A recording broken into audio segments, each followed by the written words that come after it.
So we are starting income method of measuring national income. Value added method हमने पहले ही कर लिया है, जिसमें हमने ये देखा था कि जिस तरीके से जितने भी सेक्टर्स हैं हमारे बिजनेस के इंडिया में, जैसे कि प्राइमरी सेक्टर है या सेकेंडरी सेक्टर है या टर्शरी सेक्टर है, तो इन सारे सेक्टर, ये सारे सेक्टर्स मिलकर जो भी प्रोडक्ट बनाते हैं उनकी जो फाइनल वैल्यू है, जो मार्केट प्राइस होती है, वो होती है वैल्यू ऑफ आउटपुट, और उसको बनाने में वो जितना भी खर्चा करते हैं उसको बोला जाता है इंटरमीडिएट कंजम्पशन। तो नाउ अब हम आ गए हैं income method of measuring national income. वहां पे फॉर्मूला हम क्या यूज कर रहे थे, value of output minus intermediate consumption.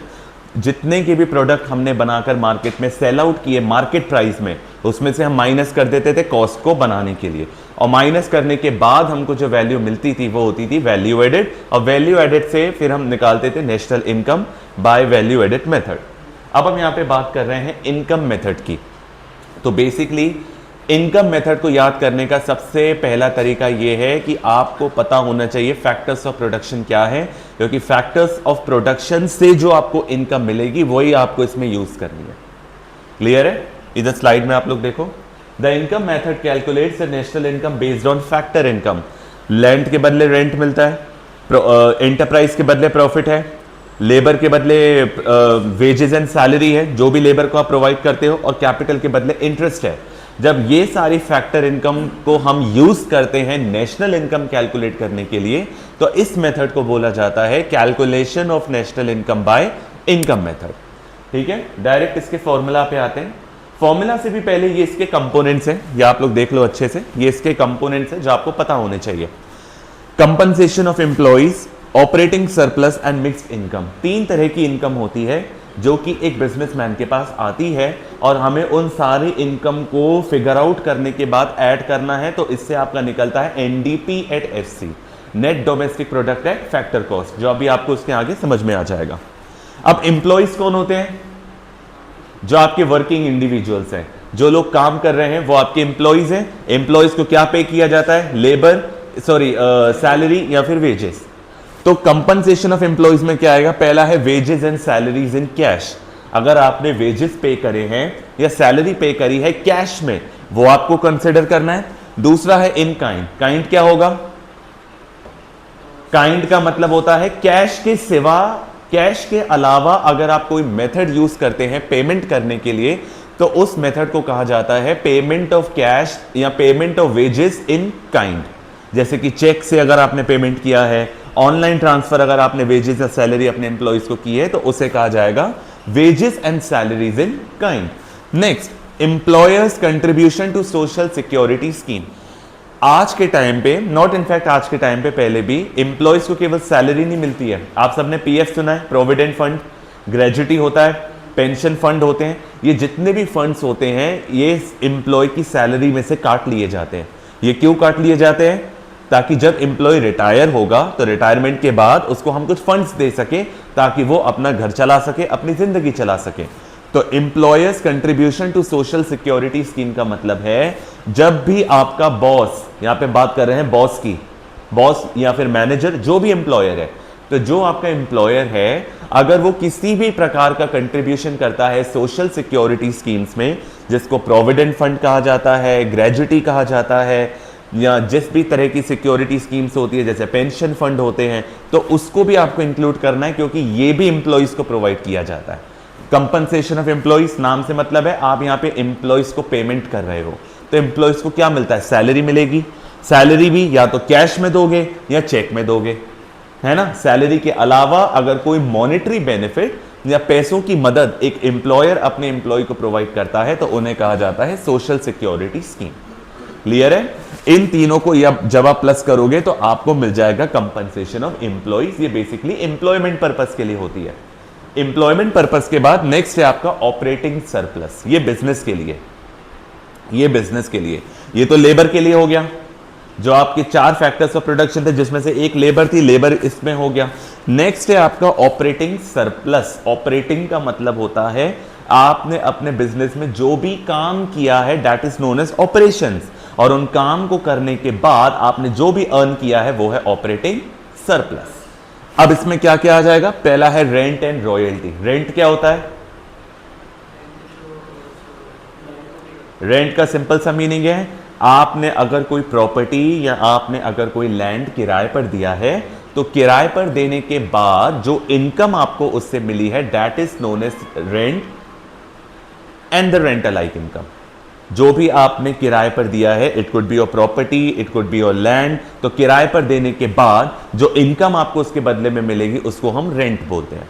And next आता है रॉयल्टी। रॉयल्टी बेसिकली एक ऐसा इनकम है, एक ऐसी इनकम है जो कि पेटेंट, ट्रेडमार्क और कई तरीके के इंटेंजिबल असेट्स के बदले दी जाती है। रॉयल्टी का मतलब है, जैसे फॉर एग्जांपल आपने कोई बुक लिखी, अब वो जो बुक आपने लिखी और आपने मान लीजिए ऑनलाइन प्लेटफॉर्म में उसको डाल दी, मतलब वो हार्ड कॉपी नहीं है, मान लीजिए आपने ऑनलाइन प्लेटफॉर्म में उस बुक को डाल दिया है, तो लोग ऑनलाइन पढ़ रहे हैं उस बुक को, तो जितना ज्यादा लोग आपकी किताब को पढ़ेंगे जो आपने लिखी है, तो क्या होगा, आपको उतने ही पैसे मिलेंगे। तो जो पैसा आपको बुक रीडिंग के बदले मिल रहा है, जो बुक आपने लिखी है, उस पैसे को हम बोलते हैं रॉयल्टी। कोई भी इंटेंजिबल असेट्स है, जैसे कि आपके क्या कहते हैं, ई बुक्स हो गई या म्यूजिक हो गया या आपके पेटेंट हो गए, अगर कोई व्यक्ति आपके पेटेंट यूज कर रहा है, आपके प्रोडक्ट को रीसेल कर रहा है, तो उसके बदले आपको वो जो इनकम देगा उसको हम रॉयल्टी बोलते हैं। तो रेंट एंड रॉयल्टी। उसके बाद आएगा इंटरेस्ट। इंटरेस्ट क्या होता है, ये किसके बदले आएगा, कैपिटल। Very nice. अगर आपने कहीं से कैपिटल रेज किया है तो आपको इंटरेस्ट पे करना पड़ेगा। इन द सेम वे अगर आपने किसी को लोन दिया है तो आपको इंटरेस्ट मिलेगा, और ये आपके ऑपरेटिंग सरप्लस का ही हिस्सा है। एंड नेक्स्ट क्या है, प्रॉफिट। प्रॉफिट क्लियर है, आपने कोई प्रोडक्ट बनाया, प्रोडक्ट को मार्केट प्राइस में बेचा। अब मार्केट प्राइस का फॉर्मूला क्या है, कॉस्ट प्लस प्रॉफिट। जितना भी आपको उस प्रोडक्ट को बनाने में कॉस्ट आई है और जितना भी बेसिकली आपने उसमें अपना प्रॉफिट मार्जिन डाला है, एक्स्ट्रा मनी आपने उसमें इन्वॉल्व किया है, तो that extra margin is known as profit. आपने बनाया कोई प्रोडक्ट 500 रुपए में, बेचा 700 रुपए में, तो प्रॉफिट कितना है, 200। क्लियर है, ये आपका प्रॉफिट। और प्रॉफिट को भी हमने 3 पार्ट्स में डिवाइड किया है, क्योंकि कंपनी के पास जब प्रॉफिट्स आते हैं तो वो प्रॉफिट का इस्तेमाल 3 तरीके से करता है। पहला है कॉर्पोरेट टैक्स। आपने कुछ कमाया है तो टैक्स तो भरोगे, जैसे अगर सैलरी इनकम होती है तो सैलरी पे टैक्स भरते हैं। इसी तरीके से अगर किसी कंपनी के पास प्रॉफिट आए हैं तो प्रॉफिट पे जो टैक्स भरा जाता है उसको बोला जाता है कॉर्पोरेट टैक्स। क्लियर है। कॉर्पोरेट टैक्स के बाद नेक्स्ट है डिविडेंड। डिविडेंड क्या होता है, डिविडेंड का मतलब है, जैसे स्टॉक मार्केट है, तो अगर स्टॉक मार्केट में आपकी कंपनी के शेयर है, आपके सिलेबस में ज्यादा डिटेल में नहीं है, स्टॉक मार्केट है, स्टॉक मार्केट में आपने अपनी कंपनी के शेयर्स को डाला है, तो अगर कोई पब्लिक या कोई इन्वेस्टर आपके शेयर को खरीदता है तो उसके बदले आपको कोई ना कोई इनकम देनी पड़ेगी उसको। तो जो इनकम उसको आप प्रोवाइड कराओगे शेयर खरीदने के बदले, that is known as dividend. और डिविडेंड कहां से आएगा, प्रॉफिट में से। अगर कंपनी प्रॉफिट कमाएगी तभी तो डिविडेंड देगी। ऐसे समझिए, आपने बैंक में एफडी कराई, पैसा आपने बैंक में इन्वेस्ट किया, बैंक आपको क्या देगी एफडी के बदले, इंटरेस्ट। तो अगर किसी इंडिविजुअल ने आपकी कंपनी के शेयर्स को खरीद लिया, तो शेयर्स को खरीदने के बाद लोग अपना पैसा आपको प्रोवाइड करेंगे। तो जो लोग आपको अपना पैसा प्रोवाइड कर रहे हैं, तो वो पैसा क्या, लोगों का पर्पस क्या है, इन्वेस्टमेंट। उन्होंने पैसा आपके शेयर में इन्वेस्ट किया, उसके बदले आप क्या पे करोगे उन्हें, इंटरेस्ट। लेकिन यहां पे जो हम पे करते हैं शेयर के बदले वो होता है डिविडेंड। और डिविडेंड के बाद आता है रिटेन्ड अर्निंग। ये बहुत ही इंपॉर्टेंट कंपोनेंट है। रिटेन्ड अर्निंग का मतलब होता है प्रॉफिट का वो हिस्सा जो कंपनी खर्च नहीं करती, बचा के रखती है। जैसे फॉर एग्जांपल आपके पास सैलरी आई, पूरी सैलरी तो आप खर्च नहीं करोगे, सैलरी का एक हिस्सा बचाओगे, एक हिस्सा खर्च कर दोगे, और जो सैलरी आपके पास बच जाएगी उसको क्या करोगे, गुल्लक में डाल दोगे, सेविंग्स, ताकि आप फ्यूचर में इस्तेमाल कर सको। तो जो पैसा आपने गुल्लक में डाला है ताकि फ्यूचर में आप उसका इस्तेमाल कर सको, उसे ही कहा जाता है रिटेन्ड अर्निंग्स। और यहां पे रिटेन अर्निंग कौन कर रही है, बिजनेस के पास प्रॉफिट आए, मान लीजिए 5,000 करोड़ के, बहुत ज्यादा हो गया, जैसे मान लीजिए 5 लाख के प्रॉफिट्स आए हैं, तो 5 लाख के प्रॉफिट में से यदि बिजनेस ने 4 लाख का खर्चा किया, डिविडेंड दे दिया, टैक्स दे दिया, सारे खर्चे कर दिए, उसके बाद मान लीजिए 1 लाख रुपए बच गया, तो 1 लाख रुपए बिजनेस क्या करेगी, अपने पास रखेगी ताकि फ्यूचर में उसका इस्तेमाल कर सके, उसको अपने पास सेव कर लेगी, उसे कहा जाता है रिटेन अर्निंग्स। जब आप इन तीनों को प्लस करोगे तो इन तीनों को प्लस करने के बाद आपको क्या मिलेगा, प्रॉफिट। एंड नेक्स्ट है आपका मिक्स्ड इनकम। ये जो इनकम है ये एम्प्लॉइज को मिलती है, ये जो इनकम है ये बेसिकली बिजनेस को मिलती है। मिक्स्ड इनकम जो बेसिकली कहा जाता है, एक ऐसी इनकम होती है जो बेसिकली प्रोफेशन से आती है। नॉट प्रोफेशन मतलब बेसिकली जैसे मान लीजिए आपने अपने घर में ही ट्यूशन पढ़ाया, फॉर एग्जाम्पल आपने किसी और का तो काम नहीं किया। अगर आपने अपने घर में ट्यूशन को पढ़ाया, किसी और का तो आपने काम नहीं किया, तो आप एम्प्लॉय तो नहीं है। और अगर आपने ट्यूशन पढ़ाया है तो ऑब्वियस सी बात है कोई रेंट रॉयल्टी आपके पास नहीं होगी, ठीक है, आपके प्रॉफिट्स भी नहीं होंगे, वो तो आपकी इनकम है। क्योंकि घर में अगर आप पढ़ाओगे तो कोई कॉस्ट ही नहीं आएगी, घर पे तो आपको वही बिठा के पढ़ाना है। उसके अलावा इंटरेस्ट की हम बात करें, कोई इंटरेस्ट आपको देना ही नहीं पड़ेगा, क्योंकि एक ट्यूशन टीचर क्या लोन देगा, आप तो अपने घर पे ही बिजनेस कर रहे हो। तो ऐसी इनकम को कहा जाता है मिक्स्ड इनकम। इन शॉर्ट, अगर और भी सरल तरीके से आपको समझना है, मिक्स्ड इनकम का मतलब होता है एक ऐसी इनकम जो एम्प्लॉइज यानी एम्प्लॉयमेंट और बिजनेस के अलावा अर्न की जाती है। बिजनेस और एम्प्लॉयमेंट के अलावा जिस भी प्रकार की इनकम एक व्यक्ति के पास आती है उसको कहा जाता है मिक्स्ड इनकम। और आप जब इन तीनों को प्लस करोगे, मतलब compensation of employees, operating surplus और मिक्स्ड इनकम, जब आप तीनों को प्लस करोगे तो जो आपको प्लस करने के बाद वैल्यू मिलेगी उसको हम कहते हैं NDP at FC, net domestic product at market price. और फिर आप इससे क्या निकालोगे, नेशनल इनकम, जिसको क्या कहते हैं एनएनपी एट एफसी। तो एफसी एफसी सेम, एन और एन सेम, आपको क्या बदलना है, डी को एनडीपी, डी को एन बनाना है, डोमेस्टिक को नेशनल बनाना है। तो क्या चाहिए, एनएफआईए। डोमेस्टिक को इंटरनेशनल बनाने के लिए हमको क्या चाहिए, एनएफआईए। क्लियर है, तो एनएफआईए भी क्या करोगे, माइनस। क्लियर है, तो ये आपका कॉन्सेप्ट है इनकम मेथड का। न्यूमेरिकल में आपको ये तीन कंपोनेंट गिवन रहेंगे। हो सकता है डायरेक्ट ना गिवन हो, ये दे दिए हो, मान लो आपको ये तीन दे दिए हैं या कोई दो दे दिए, तो आप उनको प्लस कर देना, तो आपका क्या निकल जाएगा, कंपनसेशन ऑफ एम्प्लॉइज।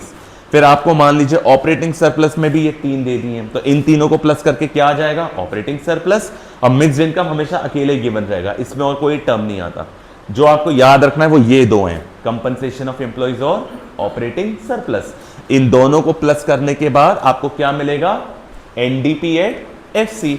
और एनडीपी एट एफसी से क्या निकालोगे, एनएनपी एट एफसी। ये आपकी न्यूमेरिकल का स्ट्रक्चर है इनकम मेथड में।